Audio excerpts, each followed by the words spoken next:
तर Riteish, next question कडे आपण वळूयात.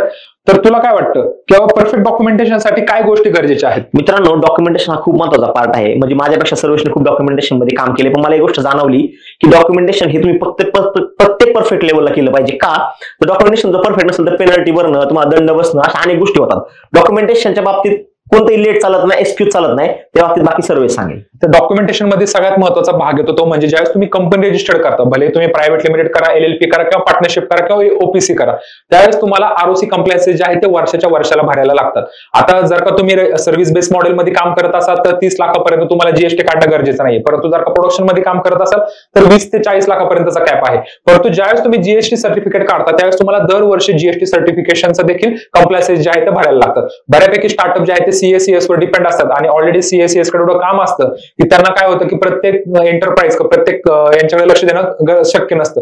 त्यावेळेस आपण जबाबदारी घेतली पाहिजे की ज्यावेळेस आपलं मार्च एंडिंग होणार आहे त्याच्या दुसऱ्या दिवशी म्हणजे एप्रिल मधल्याच पहिल्या वीक मध्येच किंवा दुसऱ्या वीक मध्ये आपण आपले जे काही डॉक्युमेंट्स आहेत किंवा आपले जे काही इनव्हॉइसेस आहेत ते सगळं आपण CH ऑफिसला सबमिट करता आलं पाहिजे, जेणेकरून CA देखील लक्षात येईल का ह्या कंपनीने जर का लवकर काम स्टार्ट केले तर आपलं काम देखील लवकर संपून जातं. आता उदाहरणार्थ म्हणून सांगायचं की ज्यावेळेस आम्ही स्टार्टिंगला काम केलं त्यावेळेस आमच्याकडून बऱ्यापैकी लेट झालं, CS कडे ऑलरेडी लोड असल्यामुळे आम्हाला बऱ्याच वेळा पेनल्टी भरायला लागली. परंतु ज्यावेळेस आम्ही ह्या सगळ्या गोष्टी शिकून घेतलं की बाबा नाही, आपल्याला दरवर्षी रिन्युएशन आहे, DINचं रिन्युएशन आहे किंवा आपल्याला ROC भरायला लागतं, त्यावेळेस त्या 2 वर्षापासून आम्ही जे काही आहे ते वेल इन ऍडव्हान्स म्हणजे एप्रिलमध्ये देऊन ठेवतो. आणि सांगायला आनंद वाटतो की आमचं जे काही डॉक्युमेंटेशन आहे ते जुलै ऑगस्टच्या दरम्यानच संपून जातं. म्हणजे जे काही आपली डेडलाईन असते ते सप्टेंबर ऑक्टोबरची असते, त्याच्या आधीच 1 ते 2 महिने आम्ही ह्या सगळ्या गोष्टी केलेल्या असतात. त्यामध्येच अजून एक गोष्ट सांगायची वाटते की बऱ्यापैकी कधी कधी काय होतं की प्रायव्हेट लिमिटेड कंपनीला अचानक काही ना काहीतरी रूल्स अँड रेग्युलेशन चेंज होतात आणि आपल्याला तिथे डॉक्युमेंट सबमिट करायला लागतात. त्यावेळेस आपण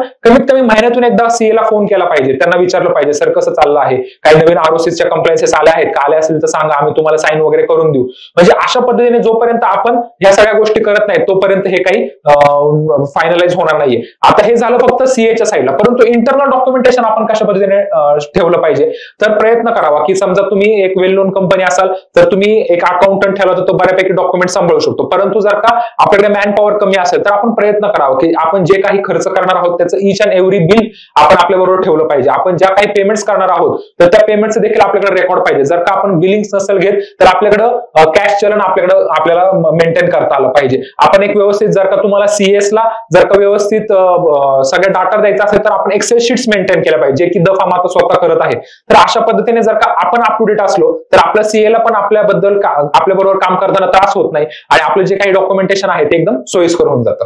सर्व्हिसेसमध्ये मला एक गोष्ट सांगायची, अनेक जण कंपनी फॉर्मेशन करतात, नंतर ऑपरेशन बंद होतात आणि ती कंपनी तशीच राहते. बऱ्याचदा त्याचे कम्प्लायन्सेस, टॅक्सेसचे जे रिकव्हरी असते त्या सगळ्या गोष्टी मित्रांनो कंपल्सरी करायच्या असतात. तर तुम्हाला हे करायचं असेल तुम्ही कंपनी बंद करून टाका, DIN तुमचा क्लोज करून टाका, त्यावर फ्री राहा. कंपनी फॉर्मेशन केले आणि कंपनी तशीच पडून आहे तर तुम्हाला त्याचे कम्प्लायन्सेस भरावे लागतात. ते भरत नसताल तर तुम्हाला पेनल्टी पडते. हे काळजीपूर्वक घ्या, कारण फार्मर प्रोसेसर कंपन्या महाराष्ट्रामध्ये अनेक तयार झाल्या, त्या कंपन्यांच्या अनेक लोकांनी कम्प्लायन्सेस मागच्या अनेक वर्षापासून भरले आहेत. ती लोक आता अडचणीत यायला लागले. तुम्हाला तुमच्या बँकवर इफेक्ट होतो, तुमच्या पुढच्या डॉक्युमेंटेशन मध्ये देखील खूप स्केलवर तुमचा सिबिल स्कोर देखील खराब होतो. अशा अनेक गोष्टी डॉक्युमेंटेशनमुळे करतात. तर परफेक्ट डॉक्युमेंटेशन साठी पण तुम्ही गेलं पाहिजे आणि परफेक्ट डॉक्युमेंटेशन केलं तरच तुमचा स्टार्टअप चांगल्या पद्धतीने ग्रो होतो.